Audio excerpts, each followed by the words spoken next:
ગીર સોમનાથના ખેડૂતો હાલ તો ખરાબ રસ્તાઓને લઈને પરેશાન થઈ ચૂક્યા છે। કોડીનાર વિસ્તારમાં ખેતી કરતા ખેડૂતો માટે વાડી વિસ્તારનો રસ્તો માથાના દુખાવા સમાન છે। આ દ્રશ્યો છે ખરાબ રોડ રસ્તાના। એકબીજાને ગામને જોડતા રસ્તાઓ છે। ચોમાસામાં વરસાદી પાણી ભરાવાની સમસ્યા ઊભી થઈ તો બીજી તરફ અનેક રસ્તાના કામ અધૂરા છે। આથી ખેડૂતોએ વિરોધ નોંધાવ્યો। વિકાસના બણગા ફૂંકતી સરકારની આ વરવી વાસ્તવિકતા છે। અને એટલું જ નહીં, જ્યારે કલેક્ટરે ગામે ગામે જઈ લોકોના પ્રશ્નો સાંભળ્યા તો તેઓને સૌથી વધુ ફરિયાદ રોડ રસ્તાની મળી અને સિમેન્ટ કંપનીઓના આતંકની પણ અનેક ફરિયાદો મળી છે। આ રોડ છે એ 2-2.5 કિલોમીટર લાંબો છે અને ઘણી રજૂઆતો કરી તો અધૂરો રસ્તો એમને પડ્યો હતો અને અત્યારે કલેક્ટર સાહેબને રજૂઆત કર્યા પછી આ રસ્તાનું કામ પાછું પુનઃ ચાલુ થયું અને થઈ જાય તો સારું।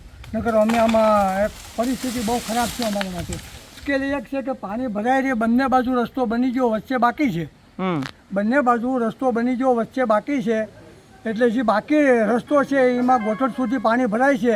એમાં અમને જાવક આવકમાં એટલી મુશ્કેલી થાય છે। આ તમામના ઢોર વાળીએ રહે, બધાએ ઢોર માલ ઢોર દોવા આવે તો બધાને એટલી મુશ્કેલી છે કે જેની કોઈ સીમા